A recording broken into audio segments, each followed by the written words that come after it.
السلام عليكم، ازيكم؟ عاملين ايه؟ يا رب تكونوا بخير.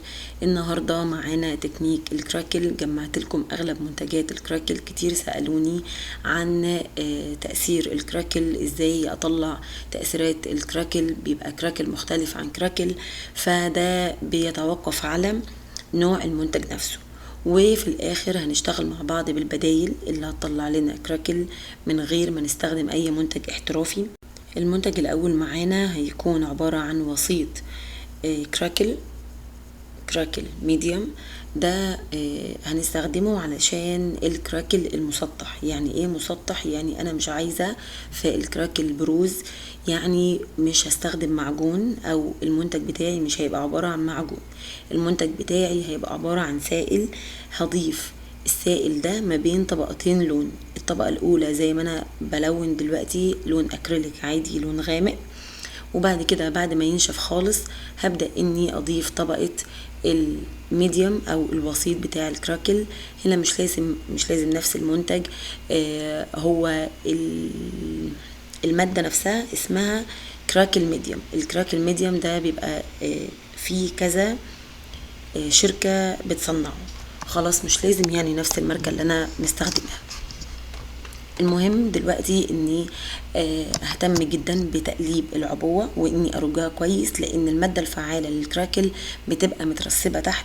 لاني غلطت قبل كده واستخدمت الكراكل من قبل ما ارجه او قبل ما اقلب العبوة كويس، وما ظهرش معايا اي كراكل خالص. توقعت ان الكراكل يكون باظ او الميديم عندي يكون باظ، فاكتشفت ان لا، ده المادة الفعالة نفسها مترسبة. هنا انا بدأت اني اضيف المادة عندي، وبعد كده هسيبها لغاية ما تبقى ملزقة شوية، تبقى ستيكي، ما تتشالش معايا، يعني متشمعة.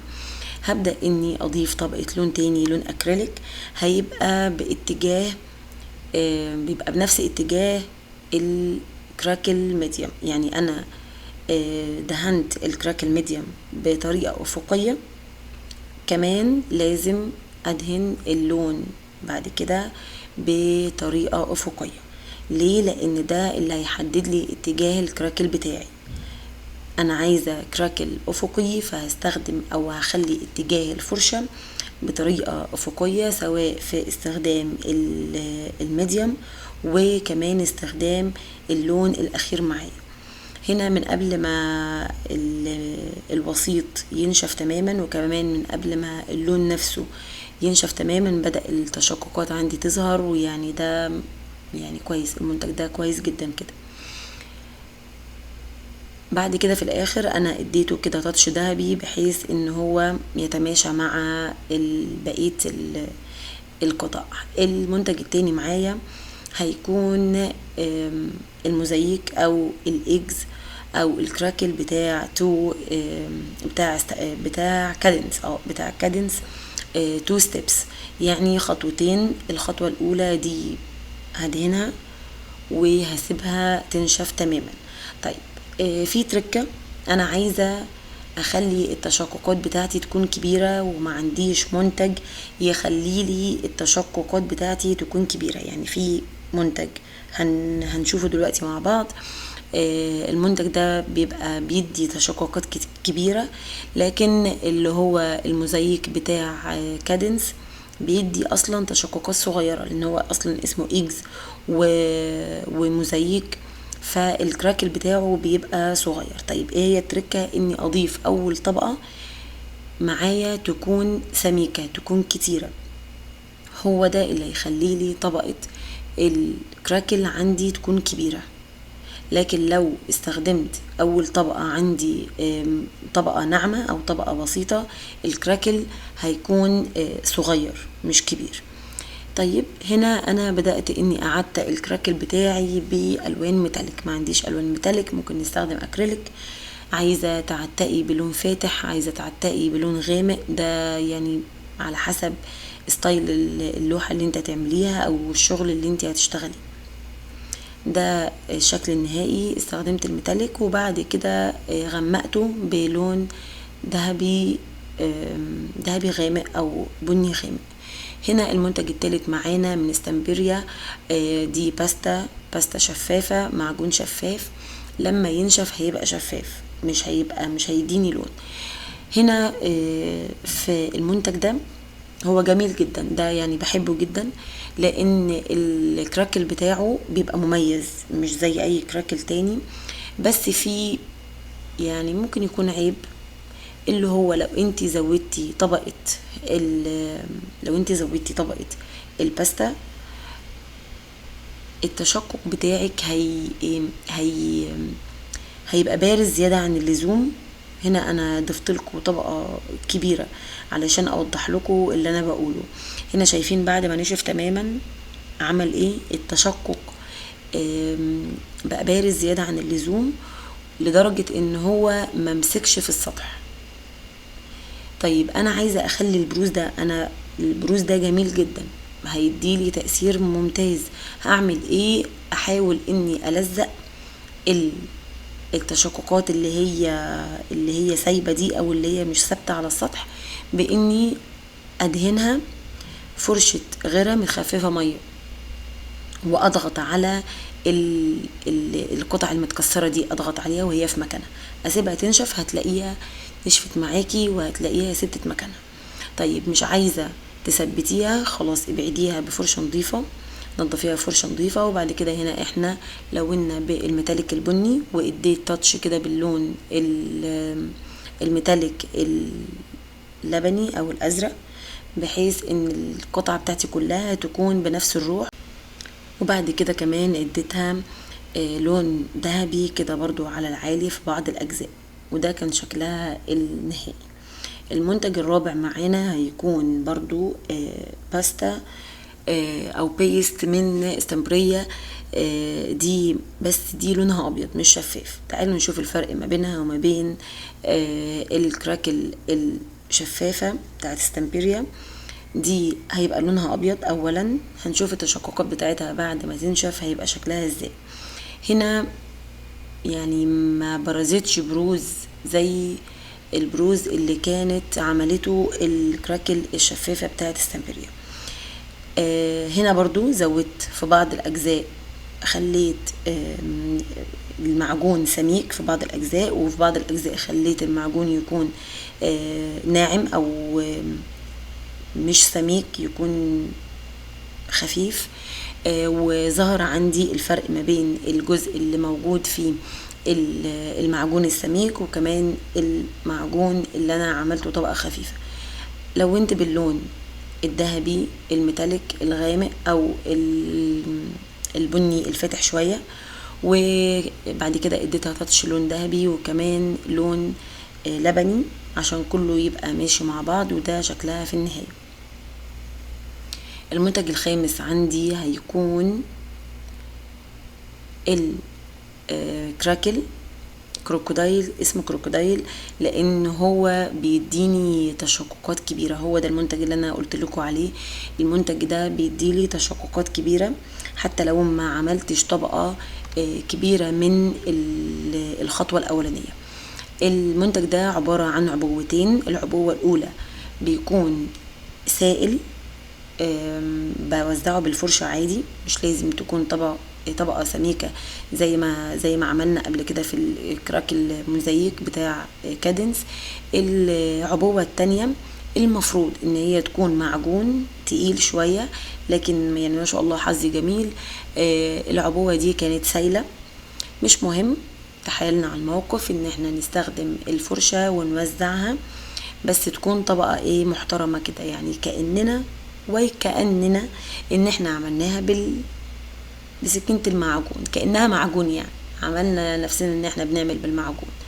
المهم ما كانش فيه اي فرق بصراحة، يعني استخدمت النوع ده، كان المعجون عندي معجون فعلا، العبوة التانية كانت معجون، وما ظهرش عندي اي فرق، كأني عاملاها بالمعجون، يعني كأنها طبقة سميكة. ما كانش فيه اي فرق، يعني عادي لو لقيتي العبوة التانية سايلة عادي مش مشكلة، وزعيها بالفرشة هتدي معاكي نفس التأثير، مش هيبقى فيه اي عيب ولا اي حاجة. هنا علشان ما عجزش الناس عمالة تعتقي بالميتاليك، مش لازم ميتاليك، انا عتقت هنا اللون ده جميل جدا تحفة، عتقته بالاكريليك. عايزة تخلي اللون ده يبقى بني وتمسحيه يبقى لونه بيج، التشققات تاخد معاك اللون البني تمام. مش عايزة ممكن تضيفي لون تاني، تعملي ميكس ما بين درجتين. مش عايزة خالص كفاية لون واحد عادي. المهم انا استخدمت اللون الاكريليك اللبني او الازرق. المفروض لو هتستخدمي اكريليك اللونين على بعض لازم تخلي اللون الاول ينشف تماما، وبعد كده اللون التاني تستخدميه بعد جفاف تام للون الاول، لان هنا انا استعجلت ومسحت اللون التاني واهو الحته اللي في النص دي اتشالت معايا وما اتصلحتش. المهم انت ايه يعني، انت براحتك بقى، العبي براحتك في الالوان، في التعتيق، في طريقه التعتيق براحتك جدا. وده كان شكلها النهائي. بعد كده المنتج السادس معانا. المنتج ده موجود في السعودية، مش عارفة صناعته ايه، بس تقريبا صناعته سعودي. حلو كويس، بس الفرق ما بينه وما بين البيست او المعجون بتاع استمبريا او اي معجون تاني، المعجون ده تحس ان هو مرمل، يعني الناس اللي بتطبخ هتبقى فاهمه، زي السمنه المرمله كده، مش معجون متماسك قوي في بعضه. المهم برضو انا اديت اجزاء او جزء من المربع طبقه سميكه من المعجون، وجزء تاني طبقه بسيطه من المعجون.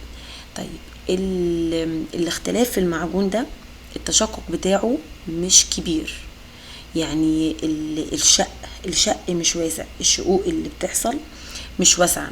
فلو استخدمت تعتيق يكون تقيل، يعني زي الالوان الميتاليك اللي انا استخدمتها، الالوان دي تقيلة مش خفيفة، مش زي الوان الاكريليك خفيفة، لا الالوان دي تقيلة، فحسيت ان هي سدت الشقوق، فمش ظاهر معايا ان ده تشققات غير لما تركزي جدا في الشكل النهائي بتاعها. المهم انا عتقت المربع ده ما بين البني الفاتح والبني الغامق، وكمان تاتشات باللبني. هنا هو لو انتم ملاحظين كان في تشققات كده، يعني تركزوا شوية فيها. هنيجي بقى للافتكاسات وهي بدائل الكراكل. هنستخدم غيرة الخشب العادي، وهقولك على عيوب الطريقة دي وايه اللي لازم تراعيه بس بعد ما نخلص التجارب الجميلة بتاعتنا. انا هنا بدأت اني اوزع غيرة عادي مش مخففاه، غيرة عادي من العلبة مش مخففاه، هوزعه بالاسفنجة، هطبطب كده بالاسفنجة علشان انا مش عايزة اتجاه للكراكل، يعني مش عايزة الكراكل لا يكون افقي ولا يكون رأسي، انا عايزة كراكل متشعب. هستنى لغاية ما الغرة يشد معايا، يعني يشمع، لا هو يبقى سايح معايا وياخد اللون ويتمسح، ولا ان هو ينشف تماما، لا انا عايزاه يبقى مشمع كده شوية.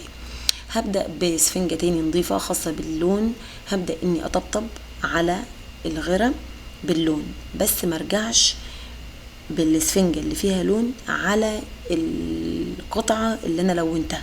خلاص انا اديت ضربة بالسفنجة في حتة مرجعش عليها تاني. انا هنا بدأت اني انشف اللون بالغرة عن طريق السشوار الحراري، خليت درجة الحرارة عالية يعني يبقى سخن. بدأ نوعا ما التشققات عندي تظهر، لكن طبعا ده يعني غير مرضي، مش حلو، بس نعتبر نفسنا ان احنا شايفين الكراكل. هقول لكم ليه ما ظهرش معايا الكراكل. طيب الطريقة التانية هتكون برضو باستخدام الغرة. اعملوا نفسكم شايفين كراكل، يلا. اديتها يعني عشان بقى ما تبقاش بقى بايظه من كله، اديتها كمان تاتش دهبي مش مشكله. الطريقه التامنه بقى، الطريقه دي هستخدم المعجون برضو من العلبه، يكون تقيل شويه، لان المعجون ده اللي قصدي الغرة دي تقيله للاسف، بس مش مشكله. الغرة دي نفعتني في الطريقه دي، الغرة التقيله هتنفعني في الطريقه دي كويس جدا، لكن ما نفعتنيش في الكراكل المسطح اللي احنا عملناه قبل ده على طول. هعرفكم برضو ليه. المهم هنا عندي خلينا في الطريقه دي علشان ما نتلخبطش. استخدمت الغرة زي ما هو من العبوة وكان تقيل، وزعته بالفرشة. عايزة توزعيه بسكينة المعجون تمام. اللي انا بعمله دلوقتي وبقلبه ده عبارة عن معجون حوائط، خففته شوية بشوية مية صغيرين مش كتير. خففته بمية علشان يتفرد معايا بسهولة على الغرة وما ياخدش معايا الغرة وبيتشال من على السطح خالص. لان زي ما قلت لكم انا هضيف المعجون على الغرة لما يكون بدأ يشمع، يعني مش ناشف قوي ولا هو سايل قوي. وبدأت اني انشف المعجون عندي برضو باستشوار الحراري على درجة حرارة عالية. اداني تشققات جميلة جدا مختلفة خالص عن التشققات اللي فاتت. هقول لكم برضو السبب ايه. الطريقة التاسعة باءت بالفشل، فشل ذريع الحمد لله. عملنا طبقة معلقة غرة مع معلقة معجون، يعني نفس النسبة 1:1، وقلبناهم كويس جدا. وبعد كده بدأنا نوزع، والمفروض يعني اني بدأت انشف القطعة الجميلة وما كانش في اي اندهاش، ما فيش اي تشقق بريال، ما فيش. قلت مش هتنازل. بدأت ان انا الون لون اكريليك وبعد كده تاتشات دهبي على حتة كده لبني. المهم هنا دي طريقة تانية. طيب الطريقة التانية دي ليه؟ هنبدأ ان احنا نجرب نوع غيرة تاني، وهقول لكم ليه هنجرب نوع غيرة تاني. جربنا نوع غيرة تاني، نوع الغيرة بتاع المدارس خفيف شوية وبيبقى شفاف جدا بعد ما بينشف. هنا المستطيل الاولاني هبدأ اني اطبطب بالفرشة علشان عايزة الكراك اللي عندي يكون متشعب ملهوش اتجاه. والمستطيل اللي في الوسط هبدأ اني اعمل ضربة بالفرشة افقي، ضربة رأسي، ضربة افقي، ضربة رأسي. وبعد كده المستطيل الثالث هيبقى باتجاه رأسي. تمام كده. برضو هسيب الغرة يشد معايا، لا هو هينشف قوي ولا هيبقى سائل قوي. وبعد كده هبدأ بنفس اتجاهات الفرشة اللي احنا عملناها بألوان اكريليك، بنفس اتجاهات الفرشة.